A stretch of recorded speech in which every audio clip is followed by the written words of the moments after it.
Welcome back to Strength Cultures Podcast, number one in the hearts, number one in the charts. Just quickly checking in before the start of this podcast to let you know that we are now offering the first month on the training app is free, and that is exclusive to our podcast listeners. Inside our training app, we have a bunch of programs and programming streams, things like power building for those looking to get jacked, get strong, but also lose some weight and actually train with some high volume in the gym. We also have power lifting, high and moderate frequency, as well as a bunch of strength and conditioning or hybrid style programs. As well as all the programs, we also have a bunch of educational videos, things like anatomy, nutrition, lifestyle, recovery. All of these things are built into the app to make sure that you are equipped with the understanding and knowledge needed to continue to push your training past your initial limits. And I just want to let you know that the entire experience is completely free. Free programming, free education, and free access to us in the Discord for form check and any questions you have related to training. Use the code PODCAST through the first link down below. Otherwise, let's get into the show. Welcome back to Melbourne Strength Cultures Podcast, number one in the hearts, number one in the charts. We're back with your second round, Mr. Thomas Lilley. Yes, sir. Thanks for having me. Repeat offender. That's right. Repeat offender. I don't have my accomplice this time. Yeah. Yeah, where is he? Henny. Anything is possible. He was going to come to ProRaw, but he didn't have enough lifters. He had a few pull out, so he's deciding to save his coins and his leave to go home to New Zealand and visit some family. Crazy. Oh, he doesn't want it hard enough. He does not care about powerlifting. That's obviously Doesn't want to bleed for his it. family. We're his family. Yeah, that's it. Yeah. If powerlifting's not your life, you're doing something wrong. But we obviously, I don't know when the upload's scheduled exactly, but Meg's episode will be before this one. So if you haven't listened to Meg's episode, go back there because this first story will make way more sense. What does fish jizz taste like? It's not as bad as it sounds. Really? Yeah. Salty? A little bit. Yeah? Yeah. Do you know what type of fish it was? No, I didn't ask. No? No, a happy one. Yeah. It was, yeah. I would compare it to oysters. Like, I don't like oysters. It's just kind of like gooey fish or gooey, salty seawater kind of taste. It's kind of the same. Fleshy. Yeah. It's just like What was anything. the volume of jizz? The bolus. Was it a sizable bolus or? Yeah, I mean, it's better than I could do. like maybe like a tablespoonful. Yeah, nice. Good size. Yeah, It's healthy fish. And how was it served? it was decent. Just on its own, or was it with something? It was like a little, came out on like a, Bento box. yes, kind of. Like when you eat Japanese food, you know how they have all the little trimmings, like a little bit of pickle here, and it was like that, like a pickle, seasoning, bit of jizz. Just the works. Yeah. Did she tell you that, like, it's a delicacy? It's like caviar, right? Yeah. And this was like the swankiest restaurant we went to over there. We ate really cheap and easy. Japan's great like that. You can eat awesome food for super cheap. So we splurged this one night, and the place only had enough room for, say, 10 people, or maybe even less. Oh, really? Tiny. And there was a group of old people on the side of us, and they ordered like a punnet. yeah, like a container worth of it. It would have been a fortune. Like, I don't know, maybe close to $1,000 worth of this fish jizz. We didn't order it specifically. It just came as part of like this banquet thing we did, and they were going ham on it. They loved it. I loved it. Yeah. I don't know, man. I like caviar. Maybe there's something to it. You like caviar? Caviar's good. Yeah. I wonder what the nutrient profile of fish jizz is. Don't know. We need Loaded. Sandalis would know. He'd know exactly what's in there. 100%. It's one of those jizz. mind things. Have you guys eaten anything weird? You know when you're eating something weird, and if you tell yourself it's meant to be gross, it's gross. Yeah. But if you're just like, I'm just going to try this, it's fine. Well, if it's expensive, you're probably like, oh, sure, it's got to be good. Like, can't be too bad. Yeah. I don't, yeah. Yeah, I'm good, Nah, I reckon. not at all. You just done a bench press session downstairs. How'd that go? Talk us through it. Us dids. Yeah. So we had Dudes, how'd we go? lowering the bar was all right. Getting it back up, had some dramas. it's tough. I disagree. Lowering the bar was not all right. That's where I failed twice in a row. We didn't actually get it down. We got about halfway down. I was like, take it. So myself and Thomas Diamond were spotting. I think Thomas Diamond was expecting a fail on the way down. Usually it's on the way up you catch it. We had to catch it as we're going We need down. some context. So it's equip lifting. Yeah. So Yeah. are you, is it a ram? Is that what it's called? No, I was in the shirt by You were then. in the shirt, Yeah. But I normally bench on the weekends to give my arms a bit of time to de-spice across the week. So today was always going to be a risk after a big squat on Monday. And yeah, they were just a bit spicy, a bit flared up.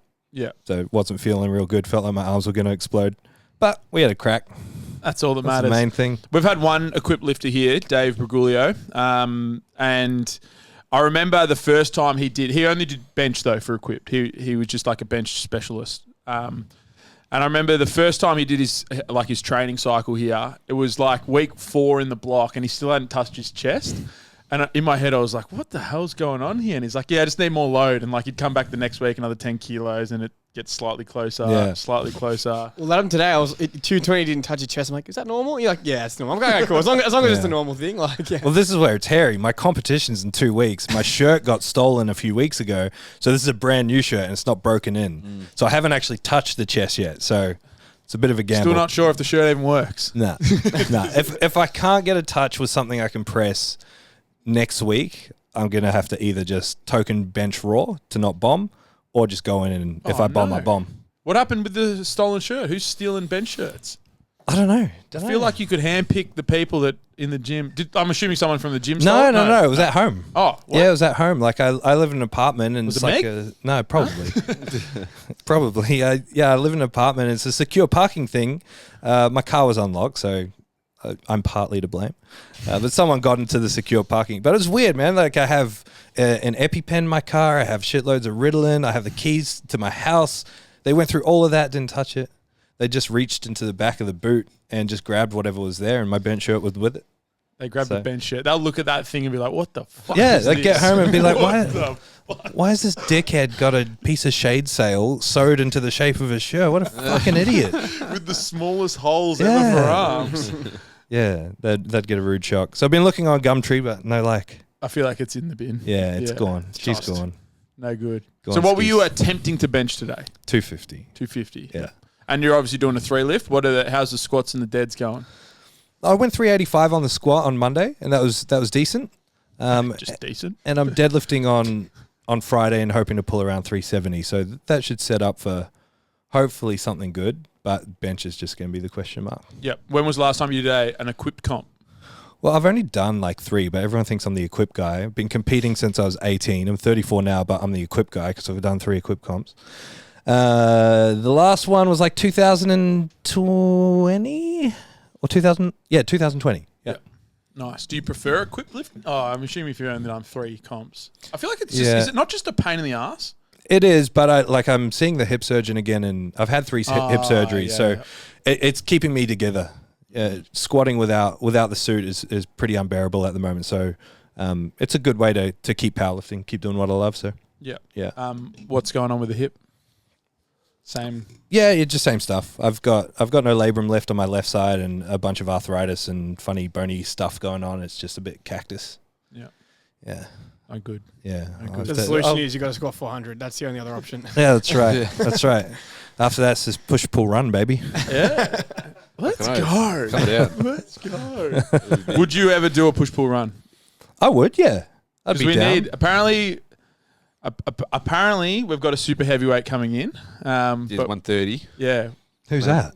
Lambros. He trains out at Apex. Yeah, I know Lembros. Yeah, he squatted Legend. 305. Yeah. 305. Did he miss a rack call? I don't know if he made it. It was like it looked like a made lift. Anyway, squatted 305.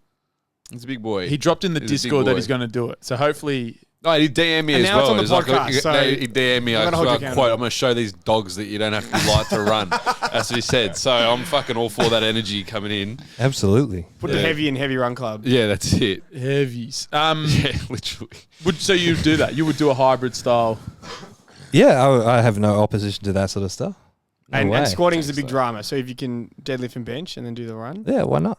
crazy. Absolutely. I don't know how my hips would take running, but We'll find out. We'll see. We'll get you a running suit. I feel like a range squat is the suit. problem, and there's not a lot of range in it. Just small Yeah. steps. That's all right. Maybe sheer just numbers on the push and pull because we're still trying to work out like what's the scoring here. We're still trying to get it. Maybe the sheer numbers on push pull will just Gets him across the line. And balance you that just out. walk the It'll get run and you across the still line. win. Yeah, that's it. Just get it sub 10 minutes. I feel like Perfect. I'll learn something about technique, all this gait cycle stuff. Maybe I'll wisen up and stop teaching people that knees in is bad. Yeah. Yeah. Forced production happens in ER. That's right, baby. Yeah. Propulsion arc is shit. Yeah. apply it. You'll be able to apply it to something. Yeah, Absolutely. Yeah, nice. We need to use the gate lens more, 100%. And you're obviously down here for ProRaw. Yes, sir. How's the Zero team building out for ProRaw? Yeah, really good. Yep. Yeah, everyone's killing it. Yeah, I don't know. There's too many of them to keep up with sometimes. It should be good though. Yeah. Yeah, Jen is looking to break her. Jen has the current 56 and 60 all-time totals in Australia, and she's looking to break the 56 total again. Yep.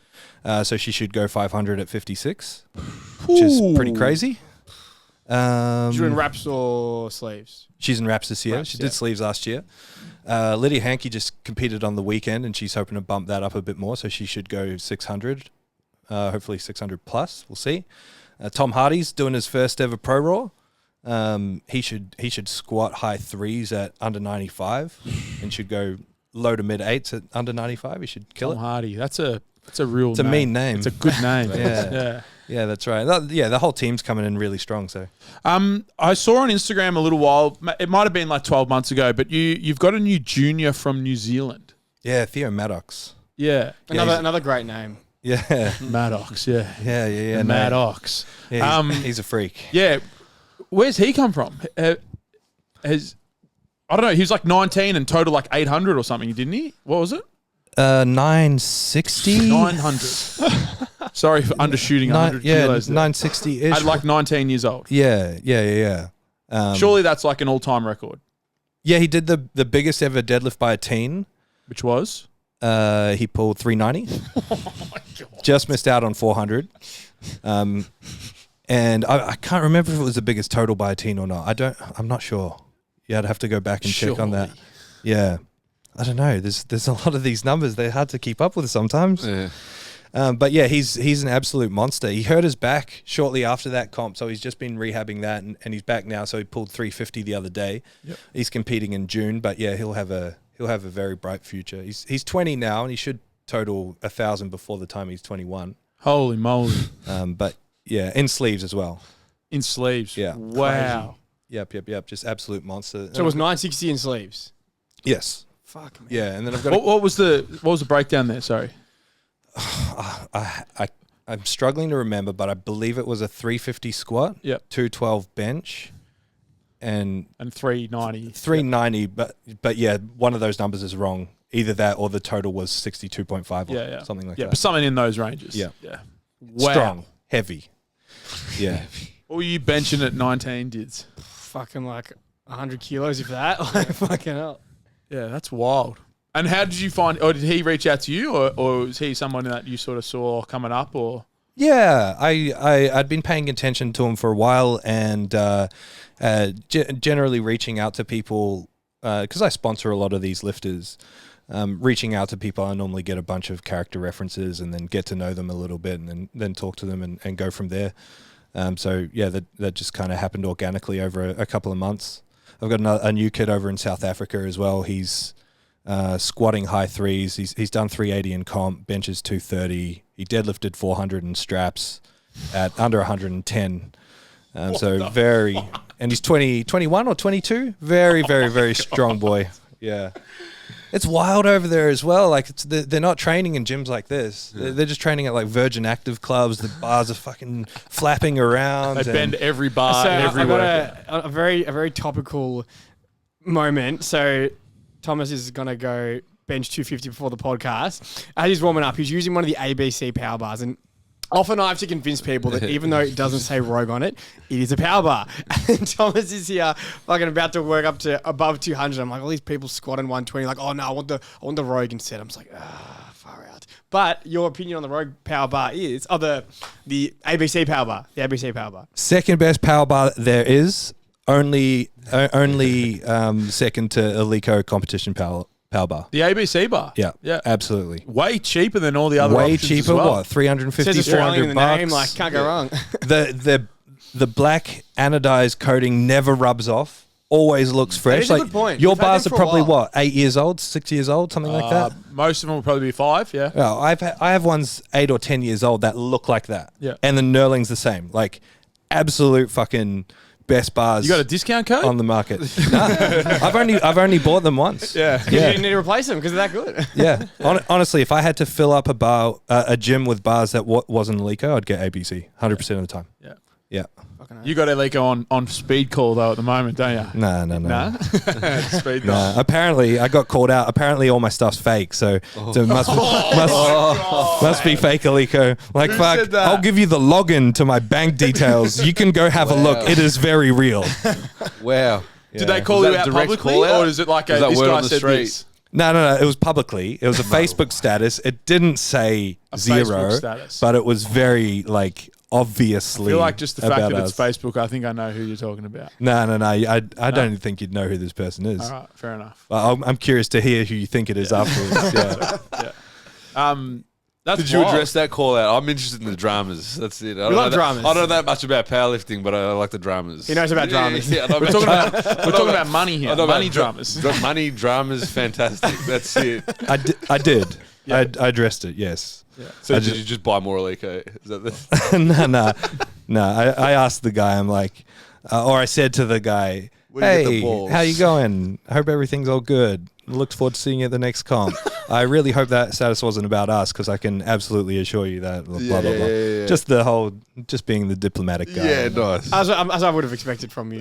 Well, the diplomatic response would have been ignore it. A bit more diplomatic, yeah. Yeah. You can use the code PODCAST in the first link down below to get access to all of our training programs, power building, specialization phases, powerlifting, strength and conditioning, and hybrid, as well as a whole heap of education related to nutrition strategies, non-tracking nutrition strategies. You don't have to track calories. Also recovery, anatomy, biomechanics, as well as overall training philosophy. The code for your first free month on the training app is PODCAST, and you can find it through the first link down below. Let them know. Let them know. You got to That's flex, it. man. Come on. That's it. If you're coming to push pull run, that's a criteria. You gotta let them know. That's Absolutely. That's fucking wild. Yeah. Yeah. That's Nah, crazy. people I had a mentoring call with someone the other day, and he was asking about just like accounting systems and just random stuff. And every answer that I was giving was so simple. Like if you sit down with someone and give them business advice, they're probably just like, "Is that it? Is that all you do?" That's basic, because that's all anything is doing the big basics well over and over and over and getting good at them.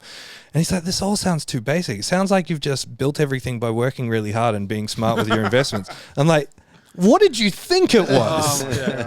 And so, there's some funny stories about like how Zero's built and where all this stuff comes from. And It's got to be a dodgy foundation somewhere. It has to be. No, it can't just Russian be. oligarchs, surely. Can't just be. Can't just be that working you're the hard. best powerlifting coach in Australia. You've coached who knows how many of the top 10 totals of all time. And Well, this is the weird thing, like, because I'm kind of, I wouldn't say I'm redundant, but like because I'm not as active as a powerlifting coach and my voice isn't as powerful as a powerlifting coach anymore, the majority of the powerlifting community probably doesn't know any of that stuff. Well, the thing, there's always that like that short memory. Like if something happened 3 years ago, a lot of people had no idea because they've only been powerlifting for 2 years. So they have no idea who these people are. Like you mentioned your lifter who hasn't competed for a few years. Was it Dylan? Dylan Hellriegel. Some yeah. people don't even know who he is, even though he's put up some I insane am total. Actually, what's going on with him? Is he Well, I was just telling the boys downstairs, he got really sick after... because he lost a bunch of weight? yeah, like so 60 kilos or something. Yeah, went didn't from 180 down to about 120. Yeah. Lost heaps of weight, got really sick. And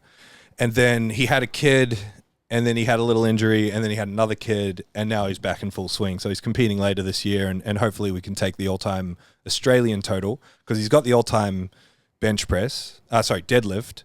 And so if he can push his squat up, or Joseph Whittaker pushes the squat up, then Zero lifters will have the biggest squat, biggest deadlift, biggest bench, biggest total, which would be cool. And that's why the business is Wasn't successful. he the first person that was a squat 900 or squat 1,000, deadlift 900? Yeah, same In the same comp. In the same competition. comp, yeah.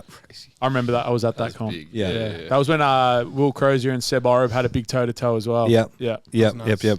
Yeah, So in Pro ter- 12. In terms of you feeling like your voice maybe isn't as heard as much, do you think that's just based off how you're spending your time? Like maybe you're more focused on opening the gyms and stuff like that, and you're just not as much of a coach or spending as much time being a coach as you used to be? Yeah, and I don't say it in any sort of negative light or anything like that. It's just the reality. It would just be like, you bring up, I don't know, Mark Bell, and someone's like, "Oh, who's that?" It's just like it's just time goes on and new voices emerge kind of thing. But it certainly hasn't slowed anything down. Not at all. How many? How's the gyms going? Yeah, really They're good. all popping off? Yeah, pumping. We finally we're finally allowed to talk about the fact that we're opening in Wales in the UK. Nice. Because that was supposed to open late last year, but Wales is in recession, so getting a place over there is serving to be a nightmare. Yeah. But that's coming along, and I can say that the 7th Zero Gym, which will be the one after this, will be another international location. So that's looking really cool too. Holy shit. Yeah, That's just wild. kicking along. Did you think it was ever going to get to this? No way. No, I didn't want a second gym. Fuck's sake. No, it's pretty crazy. But it's just like, just like you guys here, you make a move and then your eyes open to an opportunity and then you're like, well, this is easy. I can just do that. Then you do that and make another move. And as long as it all falls within your scope and all falls within your values, why not? Yeah. I would have never thought that I'd manufacture equipment, but I'm like, well, I'm opening gyms and I need good equipment in my gyms. I can't buy any good equipment in Australia in terms of like monoliths, competition bench presses, toaster racks, all of that sort of stuff. I need to make it. So I make it and I'm like, well, I'm making it. I may as well share the love. And so like we don't really push the manufacturing side of things, but people are finding out and people are buying it like crazy. Yeah, and I feel like, especially with your attitude to just like doing things correctly and doing it right, and really like it's going to be high quality stuff, and people are going to talk about it anyway. So yeah, for sure. It's gonna get word of mouth. Well, my attitude is like everyone knows the quality, like as in filling the gyms up with the Lico. Like they know I'm not going to put terrible stuff in my gyms. So if I'm putting it in my gym, surely it's going to be valuable. And same thing, we've designed our own combos now because filling gyms with the Lico is very, very unsustainable financially. So it's fake, man. Hey? I thought it was fake. Yeah, well, it's going to be soon. So yeah, sourcing calibrated plates and combo racks is our current focal point on the equipment side of things. Yeah. I'll be interested to see how it goes because in certain areas, not every area, like 'cause this is really interesting having the gyms in different spots. In certain areas, people are flooding to the gyms because of the Alico. Because it's got an Alico combo rack. Oh, we can use that in competition, or oh, that's Alico, or whatever. So I'm curious to see if I'm going to have to be strategic about the times that I fill a gym with Alico versus zero stuff. Based off area. Yeah. Yeah, right. Yeah. Based on how neurotic the lifters in that area exactly are. That's what he's sort of saying. Yeah. So like cans, for example, people don't really care that much. People aren't like the powerlifting community there is so young. They're not so influenced by whatever on Instagram. Whereas Brisbane, different story. Like the new Brisbane gym, that is like just being a magnet for people attracted to the equipment there, which is great, because that's what we're serving. That's our whole It's a premium product. People want to go for that. Would you only have like one or the other in your gyms, or would you be happy to be like there's 2 Alicos and then 4? That's my current thinking. Yeah. That's my current thinking is like have a blend of both, but that just plays on my mind a little bit. Just in it's terms not of going to look as good. Can't all be color coded. not matchy enough. Yeah. Well, I just had a small technical difficulty there, but we're back.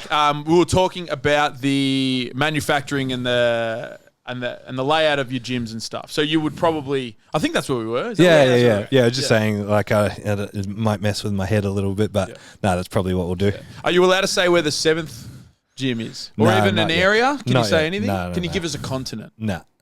I like that. Yeah, Antarctica. Under wraps. Is it No. Antarctica? Well, the problem is if I say something and it builds hype and then it doesn't happen, like there's so much that can fall Just roll through. the dice. Nah. Enjoy it a little bit. This is why he does well. Very calculated decisions. Nah. There's no speaking into the universe, is there? That's right. It's just pen and paper. All right, well, Pen and don't paper. manifest it. It's there. There's See how that works. No, Yeah, I'm I manifesting it internally. Internally, Yeah, we love nice, that. nice. In terms of going overseas, is there a part of you who you have 5 locations looking to 6, like fuck it, overseas will be mad, or is it more so you've got a relationship with someone over there and therefore the opportunity arises and it just makes sense? Like, Yeah, if someone ran, I've had randoms from overseas contact me and be like, I'm interested. Be like, I don't know you. yeah. Like there's literally no rapport there whatsoever. Am I going to throw livelihood and tens, hundreds of thousands of dollars at someone I don't know? No way. So yeah, they're very very safe decisions that I'm making, in my opinion. Anyway. Yeah. Do you ever see yourself So like obviously Ground Zero, your I would say your baby, My Gold baby, Coast, your yeah. baby. Do you ever see yourself like moving to like a? I see what like Christian Guzman, not that it would be anything like fucking what Christian Guzman's done with Alpha Leap, but like moving that spot to like a purpose-built sort of factory or warehouse where the gym's fucking huge and there's like a whole office area, like way more office area and all of that sort of. Do you see yourself upgrading like your prized possession at all? I don't know. I don't think so. Not to that sort of Yeah. degree. I don't think there's any real need for that. Like, I don't know who I'd put it at. You know what I mean? Like, what am I going to fill with offices? And I'd like to go a little bit bigger on the Gold Coast. And I've got 2 years left on the lease, and I'd like to buy a place. But every time I think I need to start saving and buy a place, I open another gym. So, like, I've got no money. And so anytime I scrounge up some money, I tend to be just reinvesting it somewhere. Yeah. Yeah. That's wild. I think it's fucking cool what you're doing. Thanks, man. And I know we talk a little bit privately, but even just publicly, I think it's awesome to see. I even see like what Nexus is doing now as well. They've just opened their second spot up in Townsville. Similar thing. They just sort of had an opportunity that sort of popped up for them. And it's just cool that, I don't know, strength sports, powerlifting, strength sports is fucking like generating some actual momentum for certain businesses and companies. It's, And there's, it's I don't know, awesome. I just look at it and I think it's fucking admirable. And like when I came into working in just exercise and sports science and whatever else and going into PT and coaching and stuff like that, I was like, there's a ceiling. Like there's definitely a ceiling and I'm going to be a coach. There's nothing wrong with that. And it's like, but it's like, where do I go from there? And is there something past that? And you get scared. And I'm sure lots of coaches and lots of PTs get scared. And like, were you solely coaching first up? That was it? Yeah. And then what was the first transitional? When did you realize there was more or you could do more and there's opportunities, or was it just like step by step?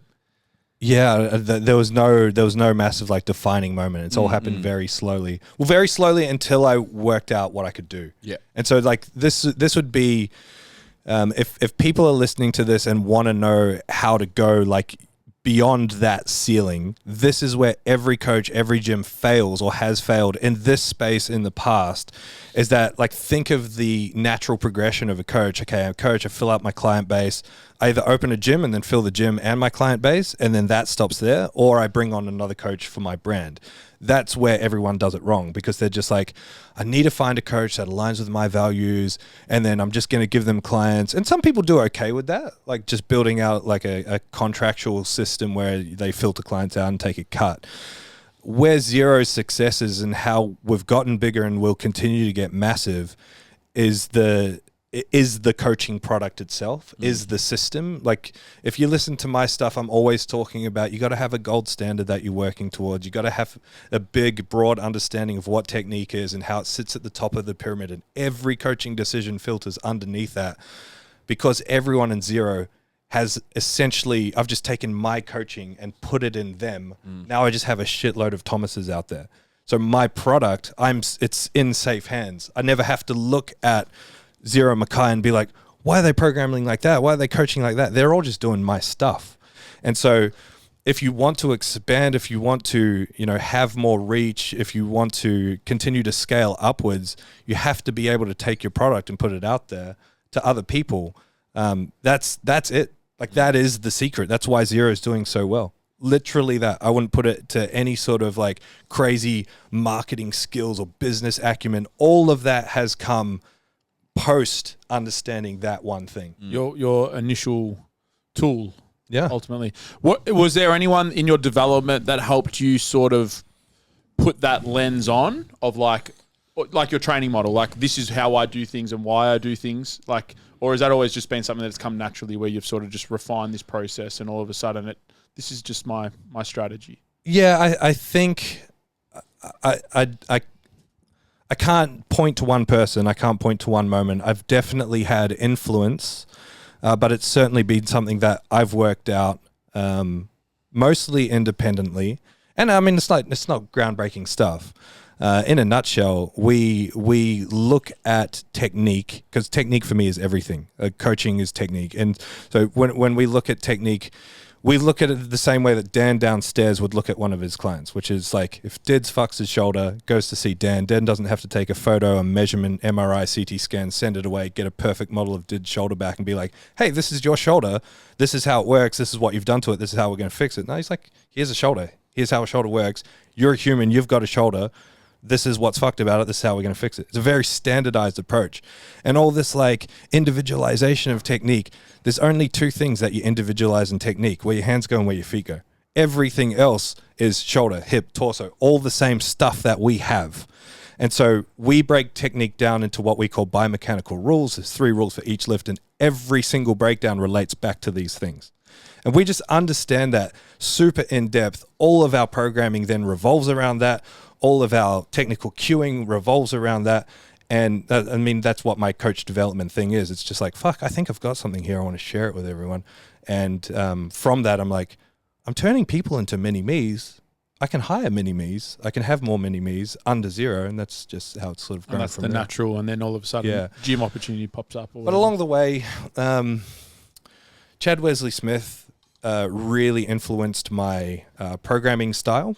So I did a seminar with him here at PTC South Melbourne after ProRaw 1 year. Then I went and stayed at his house in America for a week and did mentoring with him. Went and hung out with Jordan Shallow for a few days, did mentoring with him.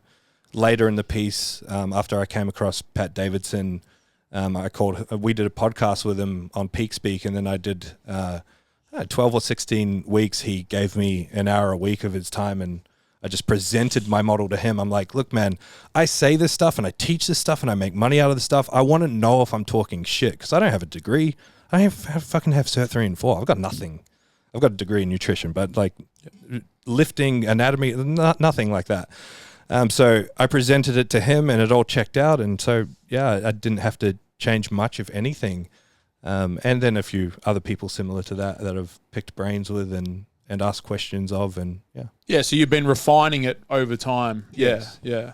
Because I think, and interesting, because obviously you do so much mentoring, and I not to the scale that you do it, but I do some as well. And currently the way I educate with my online mentorship is that exact process. That is exactly what I'm currently doing, which is, what is your model? How do you view? First thing is training principles. Week 2 is like your movement model and how your movement model fits into your training principles, programming model and how that thing fits into movement, and then your overall governing principles and all of this sort of stuff. And quite often with younger coaches, they don't have any of that framework built in. So it's interesting because I'm sort of on a similar path to where you're at, and I just find that I think that's fucking cool. Think about all the arguments, all the differences of opinions, all comes back to, like, if you believe a squat is this and I believe a squat is that, we're never going to agree. It's like, you're a Muslim, I'm a Christian. It's like, you're saying, no, Allah, I'm saying Jesus. And you're like, what? Muhammad? You're never gonna change each other's minds. And so, like, everyone's having different conversations. And even at the top level, like, you listen to our experts, they've made up what a squat is, what a bench is, what a deadlift is. Send them to the best physio in the country. They've made up what a squat. And if that's different to yours, like, you've got nothing to chat about. Like, you're going to run into issues. It's just not having a gold standard. I'm happy to fall on my sword with what I believe the gold standard is. Like, I'll argue that to death. But if I'm wrong, if I've fucked up and everything that I teach is absolutely wrong, the consistency in the approach still serves way better than just making shit up and changing it every time you go out there, you know? Absolutely. And people don't like to hear that. I think whether it's other coaches or clients, like, people want the super tailored, super individualized service or coaching, whatever it is. But I think in practice, it's more so the people skills where you really get that individualized approach, like how you talk to someone, how you explain to someone, how you motivate someone. That's, I think, where it gets more individualized. Where at the end of the day, it's like, we're going to squat, we're going to bench, we're going to deadlift, we're going to do X, Y, Z, and it's going to look more or less the same, like, for the most part. And this is the thing. This is where it gets into semantics, because essentially, I say all this, but we're actually all doing the same thing. Like, if you say, okay, well, I believe a squat can be this or this or this, you still believe there's a good and a bad. Because if I show you something that falls completely left of all of that, you're going to coach the people towards what you believe is right. even if there's ranges with that, but those ranges are going to open inconsistency. Whereas for me, it's like, this is the gold standard. There is perfect technique, and that's what we're consistently working towards. And I feel like I'm onto something, because the more I do that, the stronger people get, and the more we get results. And so like the proof for me is in the pudding. I don't need a textbook to tell me this is a squat. It's kind of like, well, it's working, and everything has only gotten better. That's only become as a result of being like, I need to constantly look back on it and be like, am I speaking shit? And if I'm speaking shit and it's not true and it's not working, I need to change it, which means analyzing, this went wrong with a prep, this person got injured, why? Go back, change this, reanalyze. Yeah. It comes back to an old Angus, not an old Angus Bradley, but something that Angus has put up is like, it's all right to lean into your biases. It's like, you don't have to challenge them all the time. Nah. Like if something's working and you keep coming back to it, it's like, lean into that, strengthen that idea, get more into that, and actually let that thing sort of evolve. Yeah. Yeah. Yeah, and I mean, like, your biases, it's just a fancy way of saying your beliefs. Yeah. And we question all beliefs except the ones we truly believe, right? So you just want to lean hard into your beliefs, for sure. And the harder you lean into them, the more you find justification for it. And if you can't find justification for it, or people can argue it, or you can argue it yourself, you need to change it. So for me, like, I look at a squat, and the age-old question, is knees caving in bad? Like, I made a little joke about it before. I would say yes. And people will arc up at that and be like, no, propulsion arc this, and like these muscles do that, and act on the hip in this way. I'm like, yeah, okay, take a step back. What do you think bad is? Because I coach strong people. All that bad means to me is that it's not as strong as it could be. So it's indicating, okay, power's leaking from the system somewhere, something's breaking down. That movement inwards isn't necessarily contributing to movement upwards, therefore it's bad. I don't care about injury. Yeah, like, none of my lifters come to me and be like, you know what, Thomas, I want to be the least injured lifter out there. No, they want to be strong as fuck. And part of being strong as fuck is not getting injured. Like, they're hand in hand, right? Yeah. So you have to have these beliefs, and if they're challenged, you have to find ways to justify them. So that was part of me going to Pat D, because I was seeing all this propulsion arc stuff, and I'm like, fuck, what if this gate cycle stuff and the propulsion arc, what if it has applicability? So I'm like, look, this is my interpretation of all this propulsion arc stuff and how it applies to the squat. This is what I believe. Is this crazy? Am I right? Can I keep doing what I'm doing? Do I need a change? And it was really good to unpack that stuff with him. What was that process like with Paddy D? Did he? I would imagine he would be on the forefront of challenging an idea or something like that. Was there any situations where you were sort of like Butting heads, or not butting heads, but almost like, oh, I've got to go back and look deeper into this or anything? Or was it a bit more of just a... Honestly, I thought it was going to be really like that. And this is what's given me confidence from it, is that there was a lot of agreeance. Yeah. A lot of agreeance. He made some really good points about, like, the one thing that stuck with me the most is that it's really hard with movement stuff to create complete objectivity. Like, for example, how much arch on a bench press? Like, at what point in a bench press does arching change the mechanics so much that it influences the base belief of how a bench press works? Stuff like that. So he challenged a lot of things like that that really got me thinking, and some of those things I'm still thinking on and trying to figure out. But in general, it was fun as fuck. Like, just like anyone like that, very different when you've got them one-on-one. I'm sure you've spent time with them as well. Yeah, no, he was funny as. He's actually, he's awesome. He's jacked as now. Yeah, shredded boy. Yeah. Yeah, it's sick. I've found, I don't know about you guys, but like, I've found externally watching the interaction between, can I say Kaz on the podcast? You can? Between Kaz and like this group, and how like, look, my second ever call with Kaz was directly after he had a public debate about sled pushing. Do you remember that? The old sled push debate for quad development. Yeah, so like I was waiting for the call and the debate was still going. So like my call happened an hour later than it should have, because the debate went way over time. But it's been really interesting watching like public displays and then collaborations between like Mike Israetel and Kaz, and then I wonder. Mike Israetel's ones are funny. He's just like outwardly against him. It's fucking. I don't know. He doesn't collaborate. He did like the Revive Stronger podcast, yeah? Or have they done products together? No, they did it. They did a collaboration the other day. Oh, no way. On a post. That's hectic. I wouldn't have So seen we wouldn't it. have seen it because we're blocked. Yeah, on I've been We're it. blocked. so, Haven't seen it. yeah. Ah. Who are you talking about? Talk about Kaz. Kaz and Who? Mike, So Mike that? Israel. You Oh. don't know that guy? Nah. No, Giz the- Patel. I know Mike Actually, Giz Patel. do we need to cut this out? Am I going to get cancelled now? No, I don't said know. no, We you haven't said are anything bad pretty about it. volatile in this room sometime, though. Like, it might. I don't know. It depends. Might get out there. Sometimes things just. I reckon you're too big to be They cancelled, find their don't way in. We've got a rat in our listeners. The last time that was deep in the podcast last time. It still got to him. Unbelievable. Yeah, it is interesting. I keep thinking. I like every time I see Pat D talk about the Kassem thing, and it's like, all right, so on day one, it's me, Pat D, talking about my fangs, and then Kassem's on day 2, and then day 3, it's the debate, and I just think of like Pat D's like mixed martial arts history, and I don't know, I just feel like they're going to talk about like lengthened position, shortened hip thrust, this, that, and then Pat D's going to go for the double leg. I don't know. I keep just picturing that. That's the way I figure it's going to go down, but I don't know. I just really want to know the conversations that happen in the background of all this. Like, Between them? Yeah, I'd love to be a fly on the wall of these internet people that argue publicly, but then end up collaborating and working Collaborating. together. Interesting dynamic. We can monetize this. Monetize his beef. Yeah, it's interesting. I don't know. It's not for me. It's the immovable object against the unstoppable unstoppable force. Yeah. That's right. Yeah, absolutely. Can we talk about some conspiracies? Yeah, it's Thomas Lilley's Alico fake. Is your stuff fake? Yes. So have you seen what's the new, I know you love Egypt and Egyptology. I do. You're a keen. Have you been yet? No, you still haven't been. I haven't been to Egypt. Nah, I've been to most of the Middle Eastern countries, but not Egypt. Yeah.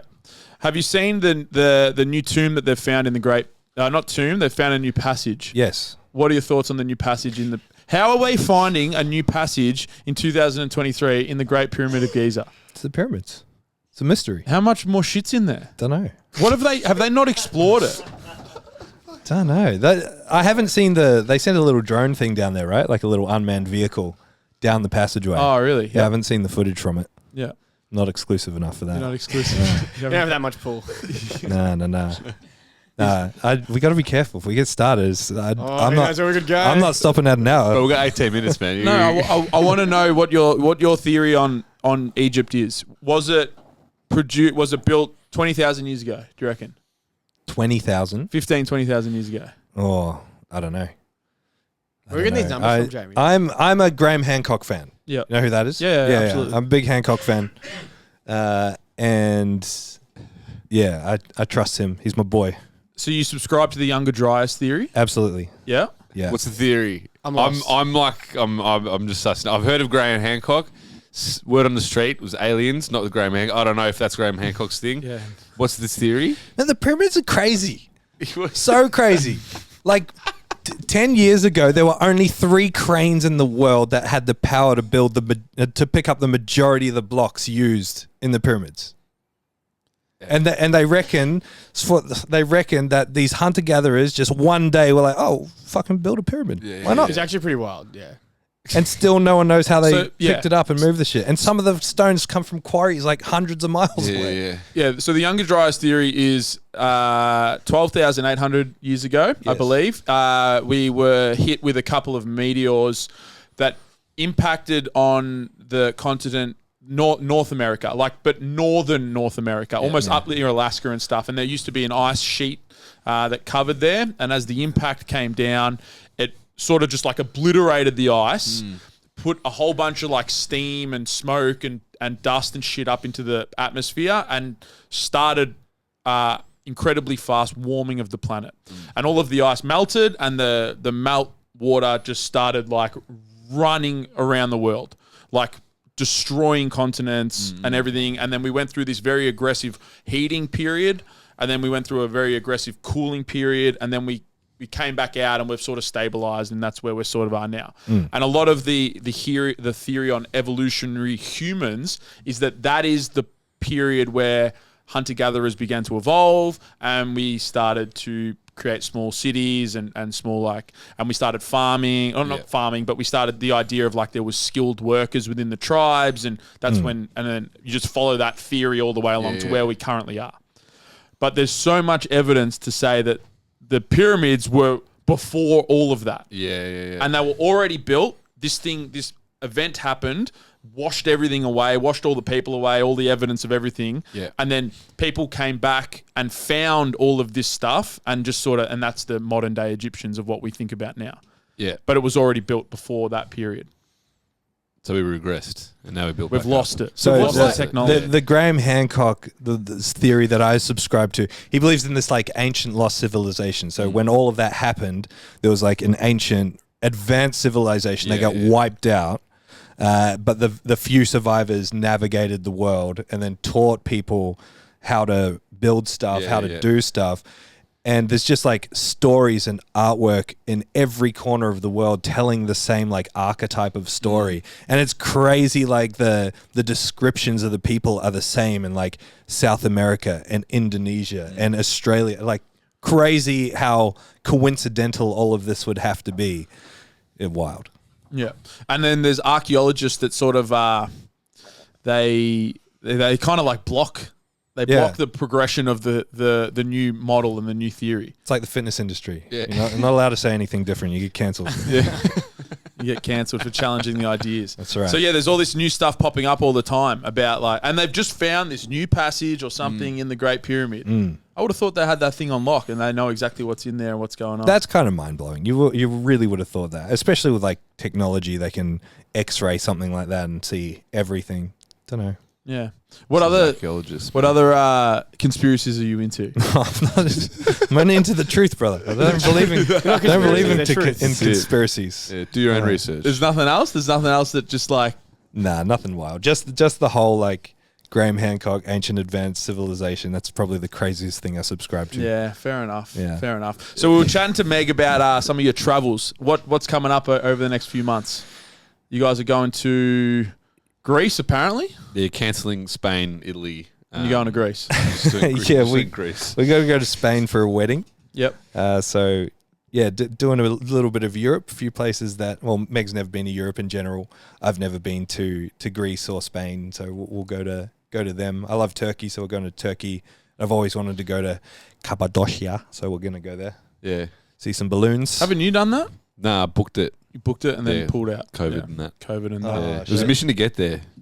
Yeah. Istanbul, and then it's just a mission because it's right in the center and Turkey's freaking massive. Yeah. But it looks unbelievable. Yeah. So keen to do that. All the Airbnbs there and caves and stuff. Yeah. Oh, wow. Yeah, it's sick. We stayed in a cave. Or we're going to stay in a cave. Didn't go. We stayed in a cave. Yeah. Manifest it. What's that other ancient spot in Turkey? Something, I don't know. I know what you're talking about with everything's underground. Yeah. But it's ridiculously old. What'd you call It's it? a Cubipedi. Close I don't enough. know. It's mega old. I haven't got the name. I was trying to fit in with all the pyramid culture. talk. Yeah. And then where else? Where else are you heading? So you're going to Wales. You're going to go suss this spot out. No, not going No? to Wales.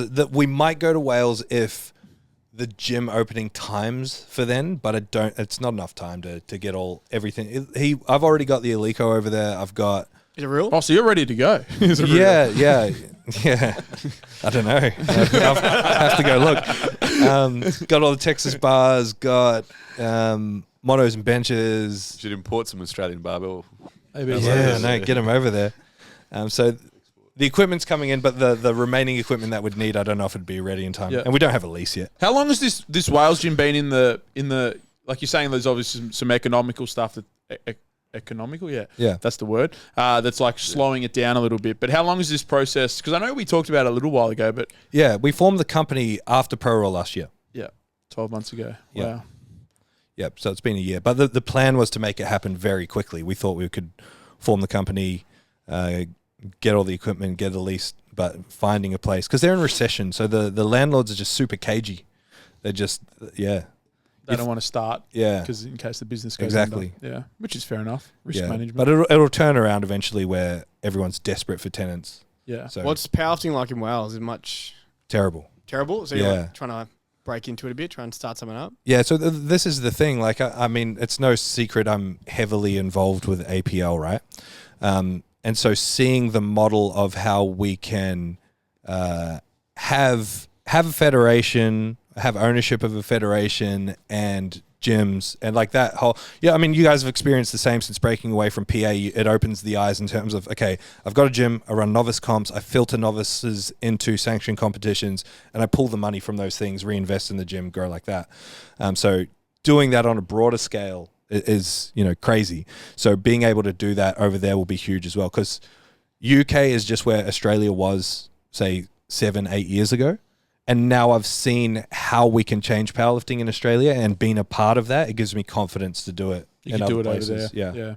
Within those countries. So you would, when you say the UK, I think of like, maybe I'm just because of Andrew Blackwood.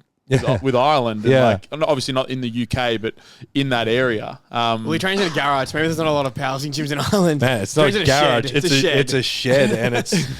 I don't know if you saw me deadlifting there. Like my ass was hitting the. Have you been to the shed? Yeah, I've been in the shed. That's crazy. Yeah, I could. Like he's smaller than me, so his ass doesn't stick out as much. When I deadlift on his platform, I was like, going through the wall.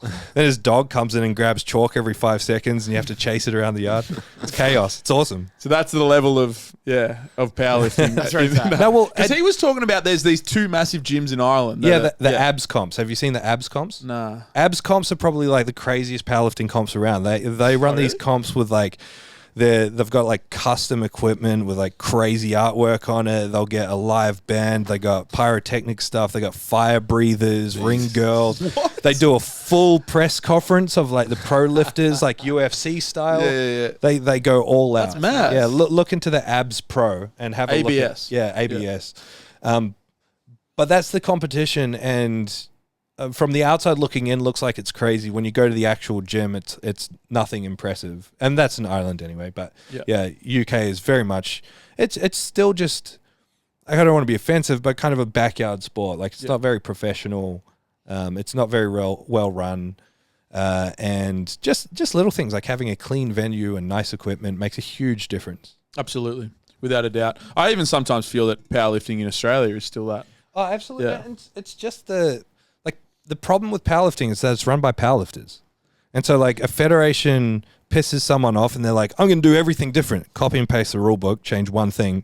We're a new federation. It's like you're doing exactly the same thing, and you're still a powerlifter with no acumen as to how to run a big business and organize hundreds or thousands of people under this federation. It's just like the same archetype copy and pasted 1,000 times. So no one ever does it that much bigger or better. Yeah. Are you able to talk on what happened with APL, or not APL, sorry, the IPL? Not the affiliate, the American, like this, like what because I don't know that you can, I'm happy. Oh, no. The USPA stuff. The USPA stuff, yeah. There was some weird stuff going on. Have you seen any of it? I have, personally, yeah. So the USPA, just the sus shit they were doing. Yeah, there's some dramas. I've seen the USPA stuff, Yeah. Do you know who Goob is? Goob U2? Yeah. Some big fitness, like, calls out. Yeah. Calls out pieces of shit. He calls out shitfluencers, he calls Goob them. TV. Goob something. Goob, G-O-O-B, U2. I'll send you his page. I do not know who Goob U2 is. It's actually super entertaining, and I've been educated quite a lot by like. He's like, look at this banana, that type of shit. Like. Yeah, how to spot like people who are photoshopping their photos and then monetizing. Also calling out like predators in the industry and stuff like that. And a gross story surfaced from the USPA, and not from them as an organization, but like a ref or something. It was a meat director or something. Yeah, like went up to someone's house and like rubbed her hand on her private parts and like smeared it on. It's just a gross story. And he publicized that, and then all of the shit started. Oh, it was almost just like rolling. It just opened the floodgates big time. That initial video is gnarly. Yeah, and so we never actually we never received any blowback in Australia because of those events, but it was just like how it was mounting, how the US was getting pissed off, how it was being addressed and handled. We're like, we can't be involved. For the sake of our people and what we believe our people would want, and then we consulted with every single meet director, and unanimously everyone wanted to leave the IPL. So APL now is still, because we haven't had time to completely rewrite the rule book, is still using the IPL rule book. But in the next month or two, we'll have our independent rule book, which will be pretty much the same anyway. Also, if you've like parted ways. Yeah, we've split. We're just our own thing now. So is the APL going to align with an international, or are you just going to sort of sit as the APL for a little while? We won't align with an existing international body. Maybe if the IPL makes some changes, you can. No. We wouldn't go back. We are toying with the idea of creating a new one because it'll give, even though at first it's kind of a bit shallow in terms of like world powerlifting, world records that are just Australian anyway. But with UK opening, another international, connections in other countries, there might be legs to do something internationally. Yep. It's just like international federations, big effort, little reward in terms of like, you can't run them as a business. It's more like you'd run it as a not for profit. Yeah. But a lot of work that would have to go into it. And that money has to come from somewhere, and it would have to come from APL. So if we can work out financially how to support it, we will. Yeah. But see what the future holds. Yeah. For now we'll just do our own thing here. Yeah, and I also saw that you're doing a big a big Zero event at is it October, I think? Yeah. So the ZeroW Pro, it's an APL comp, but that's taking inspiration from ABS as well. So ABS runs their divisions based on dots, so weight classes don't matter. So like, then you can have someone heavy, light. Like think of Josh. Oh wow. Yeah, think of Josh Takua. You know, he's got the same dot scores as people totaling 1,000. You know, because he's so light and so fucking strong. So it's good to pin people up like that against each other. So you'd have like a head. 450 plus dots competition. Yeah. So for example, the pro division for males is 500 plus, and each higher division has more prize money. And the idea is to just grow that into something insane. We're doing the same thing with push-pull run. Yeah. I'm not sure if you're aware. We don't have a formula, but we're working on it. We don't have a formula. If you can help us build a formula for it, Yeah. No, I mean, if you can figure that out, why not? Yeah. That's in. So that's actually I didn't know that. That's a really cool way to go about it. Yeah. So the lowest division is just open. So it essentially paves the way to be a bit of a pro-am. So you can enter the 400 plus dots division, which is, intermediate lifters, but they can then be on the same platform as like a Joseph Whitaker or Dylan or Josh Takua or something like that. Yeah, but they're not going head and just getting squashed by 200 kilos. Yeah, exactly. It's kind of similar to the USAPL Pro Series they just had. It was like on dots, and then like the top 5. They're all different weight classes, but 100%. It's just whoever gets the best dots. Yeah. I really like that idea. Yeah, it's sick. I hope more comps in Australia start to do it as well, because it is becoming ABS. I think ABS was the first to do it, and then USAPL is doing it. And I think there's a few other places doing it as well. I think the more of us that start to do stuff like that, it just breeds healthier competition. And some people should not, but it's like if you're Josh Takua, like you're probably going to win every comp you ever do. It's exactly. Like, why not let him go against a 120 or a 140 or whatever it is, like, or even a go against a 67? Because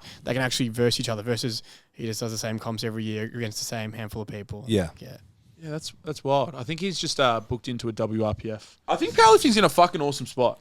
I really do. I think we've hit the reset button. We've gotten rid of the trash. No offense, Wilkes. Plenty of offense. Yeah. Legit. We've like, we are now young people with business acumen, with actual investment in the lifters, not just the sport for financial reasons, but like actual investment in seeing lifters grow and breeding competition. And now we're pushing it forward, for the first time. In a long time.